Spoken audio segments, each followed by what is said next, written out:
Oi, gente. Hoje é sexta-feira, dia de filosofia popular, e eu pensei em fazer um de filosofia popular um pouco diferente. Em vez de pegar um filme específico, uma série específica, um livro específico, um videogame específico, eu gostaria de falar com vocês sobre Guerra nas Estrelas e sobre o impacto negativo que a Disney teve, na minha opinião, sobre Guerra nas Estrelas. E também falar, mais pro final do vídeo, sobre os planos que George Lucas tinha em relação à Guerra nas Estrelas. Ou seja, George Lucas tinha escrito não um roteiro completo, mas uma história de como seria o episódio 7, 8 e 9 para fechar a sua grande franquia de Guerra nas Estrelas. E a Disney acabou ignorando completamente as ideias de George Lucas e deu no que deu. Quer dizer, filmes que talvez alguns de vocês gostem, mas eu particularmente acho Force Awakens e The Last Jedi filmes que não representam o legado de Guerra nas Estrelas, e eu vou falar um pouco sobre isso no vídeo de hoje. Se você chegou agora, o canal é a Nova Máquina do Tempo, eu sou André Teixeira Jacobina, a gente tem sessão de diálogos e o Filosofia Popular, que é essa sessão, e no Filosofia Popular a gente fala de jogos, filmes, quadrinhos, enfim, literatura, do ponto de vista político e filosófico. Se você gosta do que a gente faz, se inscreva, dê um like, compartilhe, se inscreva nas nossas outras redes sociais. Links vão estar em um comentário fixado no início dos comentários. Bem, eu queria começar falando sobre o significado de Guerra nas Estrelas tem para mim. Eu comecei a ver os filmes de Guerra nas Estrelas quando eu era adolescente. E os filmes de Guerra nas Estrelas eles tiveram um impacto meio curioso sobre mim. É, é difícil de explicar, mas eu diria o seguinte: não era só porque era uma história de aventura, que tinha heróis e tal, mas eu particularmente fiquei fascinado pela, embora com críticas, pela ideologia dos Jedi. Figuras que dedicados ao conhecimento, à paz. Os valores dos Jedi são particularmente interessantes. A defesa da paz, incentivados a ter altruísmo, a ter um cuidado especial com os outros. Enfim, aquela ideologia me parecia muito interessante. E a crítica que estava embutida a uma ideologia gananciosa, ambiciosa demais, que faz tudo em nome de um determinado objetivo, que era a ideologia do lado negro da força, né? Era uma ideologia também que eu achava muito, muito interessante.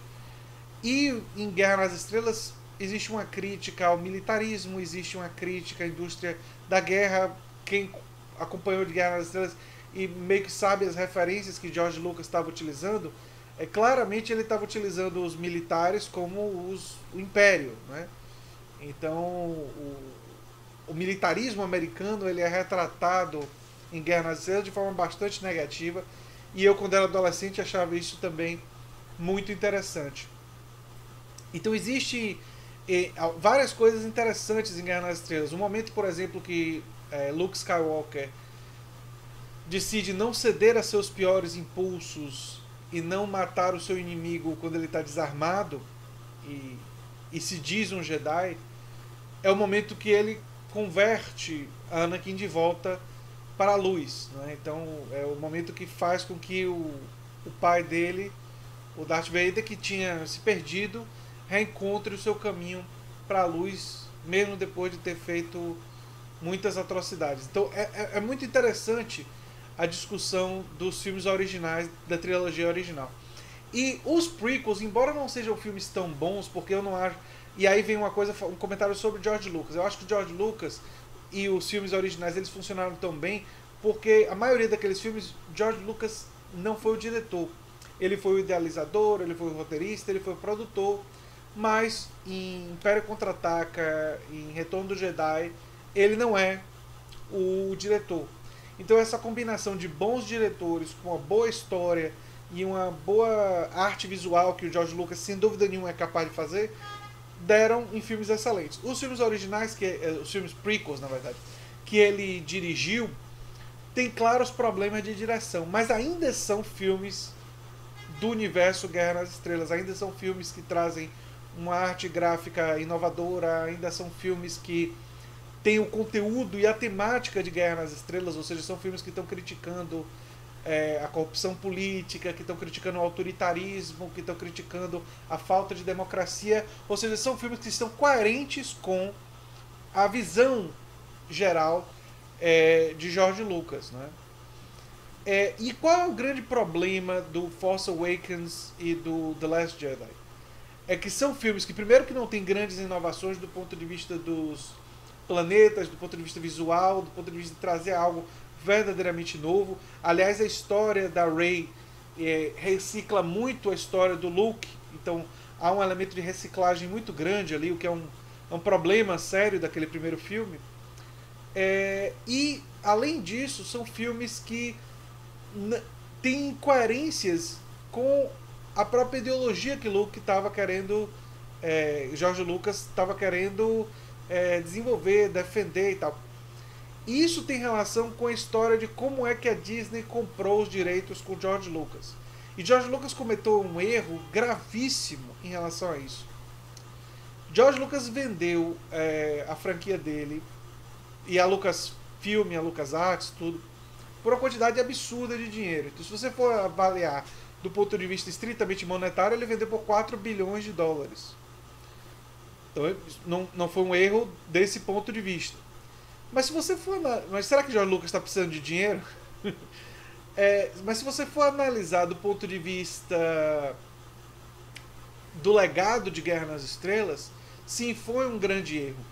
E ele, inclusive, numa entrevista, chegou a chamar o pessoal da Disney de escravocratas brancos, né, white slavers, porque compraram os filhos dele, né? E é importante entender que George Lucas tinha uma visão para os outros 3 filmes, mas ele não queria filmar, ele não queria ter o trabalho de ser diretor, de reunir elenco, de todas essas coisas. Ele queria fazer outras coisas. E a solução ideal, que ele acabou não pegando, seria relativamente simples. Seria fazer o quê?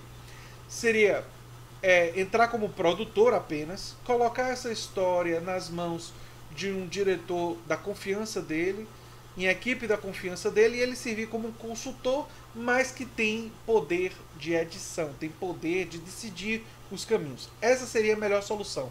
Porque a gente sabe que George Lucas não é um grande diretor de atores. Talvez o único filme assim, que ele brilhou um pouco mais tenha sido no episódio 3, mas a gente pega os outros filmes dele, ele foi mais um grande idealizador, e tem a questão visual, que ele é brilhante. Então, se ele colocasse nas mãos de um habilidoso diretor uma boa história, como ele é capaz de produzir, e colocasse para uma outra pessoa roteirizar, ou seja, fazer o diálogo, e ele fazer a história, quais os personagens, o que é que ele queria dizer, ele é um grande idealizador, uma capacidade dele enorme de idealizar mundos, de idealizar situações e de idealizar arcos de personagens. Nisso, George Lucas é, na minha opinião, sem dúvida nenhuma, genial. Se ele tivesse feito isso, eu tenho poucas dúvidas que os 3 filmes feitos por... seriam mais aclamados do que os prequels. Porque o problema dos prequels foi ele ter dirigido. Quando você pensa no arco dos personagens e o que ele queria dizer, tinha muitas coisas boas ali. Mas, como eu disse, ele não é um grande diretor de cena, não é? de episódio. E aí ele achou que ele podia confiar na Disney, e ele vendeu para a Disney, e ele abriu mão do controle, digamos assim, da história. Ou seja, se a Disney quisesse, a Disney poderia simplesmente ignorar todas as sugestões dele. E vocês já sabem o resultado dessa história. A Disney ignorou todas as sugestões de George Lucas. Ou seja, ele vendeu a franquia, e quando ele deu as sugestões, passou tudo para eles e imaginava que eles iriam seguir a visão dele, por respeito a todo o legado, tudo que ele fez, a Disney olhou para aquela história ali e disse: olha, essa história aqui é meio estranha, essa história aqui talvez não funcione. A recepção dos prequels não tinha sido muito boa, sendo que a Disney não levou em conta que a recepção dos prequels não foi muito boa, muito mais pelo fato de George Lucas não ser um brilhante diretor, e sim ser um idealizador, um cara capaz de criar histórias e universos. Botou a culpa na coisa errada e acabou ganhando assim independência, fez uma história completamente independente, sem seguir o que foi idealizado por George Lucas. E nós ainda vamos ter esse terceiro filme, The Rise of Skywalker, que talvez tenha uma última esperança de ter uma consultoria com George Lucas e trazer de volta o espírito de Guerra nas Estrelas, mas eu acho nesse ponto, nesse momento, muito, muito difícil. E aí você chegou a uma história que recicla histórias antigas, uma história que não diz nada de muito significativo do ponto de vista do conteúdo, tenta dizer algumas coisas, mas acaba não dizendo. Tem um personagem, o Snoke, o líder supremo Snoke, que ele apareceu, ele morreu, e a gente continua sabendo muito pouco sobre ele. Se ele fosse Darth Plagueis, se ele fosse o mestre do Palpatine, seria até interessante, mas enfim, não foi dito isso, e isso não foi trabalhado nos filmes.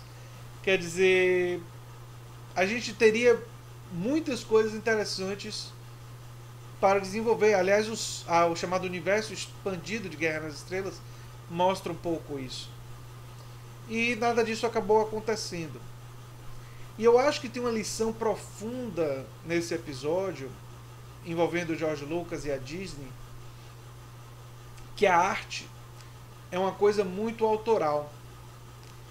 E aí eu vou contar para vocês que minha mãe e meu pai, todos dois, são pessoas muito criativas. Meu pai escreve poesia, minha mãe crônica poética, e eu gosto muito do jeito de minha mãe escrever. E do meu pai também, a poesia dele é muito boa, ele já ganhou prêmios e tal.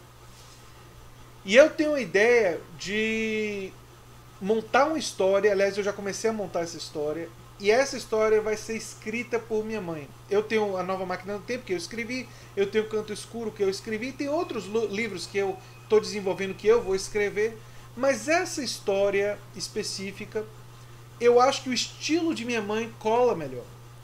Mas eu em nenhum momento vou abrir mão do que é que eu quero dizer com essa história. Então eu vou fazer uma parceria, e ela vai dar o estilo dela de narrativa, e eu vou dar os personagens, a história, os arcos, e aí dessa parceria vai sair esse livro.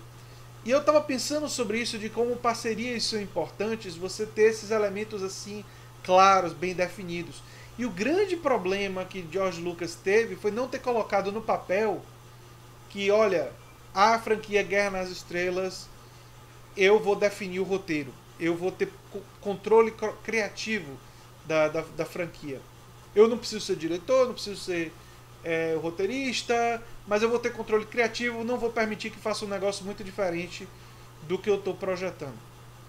E se você estivesse perguntando sobre o que é que George Lucas estava pensando, ele estava pensando em finalmente explicar mais sobre os midi-chlorians, falar sobre o povo dos Whills, que tem uma relação meio estranha no microcosmos com esses midi-chlorians, e ele também traria uma aventura envolvendo Luke Skywalker, a companheira do Luke Skywalker, talvez Padawans, quer dizer, teria uma história muito voltada para o universo dos Jedi, da Força, provavelmente teríamos novos inimigos, enfim, e seria sempre essa luta entre você é o mestre do seu destino ou seu destino está sendo decidido por você. Que, aliás, aparece nos prequels com uma conversa sobre destino, e o Anakin diz: eu não gosto da ideia de não estar em controle do meu próprio destino, não é? Enfim, essa discussão sobre determinismo ou não determinismo, e sobre os princípios dos Jedi, essa discussão estaria presente. Provavelmente seriam filmes que teriam uma discussão mais filosófica e menos política, porque os 6 primeiros filmes têm uma questão forte da política, crítica ao militarismo, crítica à intervenção em militares, aos governos autoritários, defesa da democracia, defesa da liberdade. Quer dizer, existe um elemento fortemente político nos primeiros filmes, apesar de ser uma história de fantasia, de ficção, voltada para o público juvenil. Tem esses elementos muito claramente. E ele pensava em fazer uma coisa mais filosófica mais para frente. E eu acho que é uma pena muito grande, é um grande pecado a gente não saber o que é que ia ser essa história de George Lucas. E eu acho que outra lição que esse episódio todo me levou a pensar é uma coisa assim de cada pessoa aprender e saber cada vez mais sobre quais são os seus talentos, o que é que ela tem a dar. Por exemplo, para mim está absolutamente claro que George Lucas é um criador de mundos, criador de narrativas, de ideias, idealizador de fantástico. Ele foi fundamental para a criação de Indiana Jones, um personagem que também mudou a história do cinema. E ele foi o grande criador de todo o universo de Guerra nas Estrelas, que mudou, sem sombra de dúvidas, a história do cinema. Então ele tem essa capacidade, essa criatividade. Mas isso não faz dele automaticamente um grande diretor de atores. Não seria talvez um grande diretor de teatro. Então eu acho que saber essas diferenças e saber onde você tem mais talento e onde você não tem é fundamental. Nessa história que eu estou elaborando, ela é uma história que se beneficiaria muito do estilo de escrever que minha mãe tem, Carmen Teixeira. Então, por isso que eu decidi fazer essa parceria. E eu espero, inclusive, no futuro ter alguma ideia, algo que eu possa fazer em parceria com meu pai. Então, porque eu sei que o talento de cada pessoa é um pouco diferente do outro para determinada coisa. Né? E eu acho que você saber reconhecer os seus talentos, saber reconhecer suas limitações, saber reconhecer e ter essa honestidade consigo mesmo, de aqui eu posso, aqui eu não posso, aqui eu não sei, ter essa coragem de dizer não sabe, e que tem tanta coisa que a gente não sabe, é fundamental para o amadurecimento não só dos indivíduos, mas das sociedades em geral. Quer dizer, a gente precisa ter essa humildade, eu diria humildade socrática, que é humilde diante do conhecimento, né? Eu só sei que nada sei, mas ao mesmo tempo não é humilde diante daqueles que dizem possuir o conhecimento, os sofistas, que no nosso mundo de hoje são os conspiracionistas, são as olavetes, olavistas, são essas pessoas que sabem muito menos do que a gente, mas ficam agindo como se soubessem de tudo. Né? E eu acho que a gente tem que fazer esse caminho de ter a coragem de enfrentar esses e não facilitar para eles e ser duro como Sócrates era com os sofistas, mas ao mesmo tempo, diante do conhecimento, ter uma postura generosa, uma postura de humildade genuína, que reconhece que a gente sabe muito pouco diante do que é possível se saber. Enfim, era uma reflexão mais livre que eu tinha a fazer com base em tudo isso que está acontecendo em Guerra nas Estrelas. E eu tenho uma pontinha de esperança que Rise of Skywalker possa redimir um pouco esses filmes da Disney que realmente perderam muito do espírito e do que mais me fascinava em Guerra nas Estrelas quando eu era um adolescente, um jovem adulto, e Guerra nas Estrelas foi importante para algumas das minhas reflexões. Né? Enfim, era isso que eu tinha para dizer. E se você gosta do que eu faço, se inscreva, dê um like, compartilhe e divulgue o nosso material. Um abração e até o próximo vídeo. Tchau, tchau.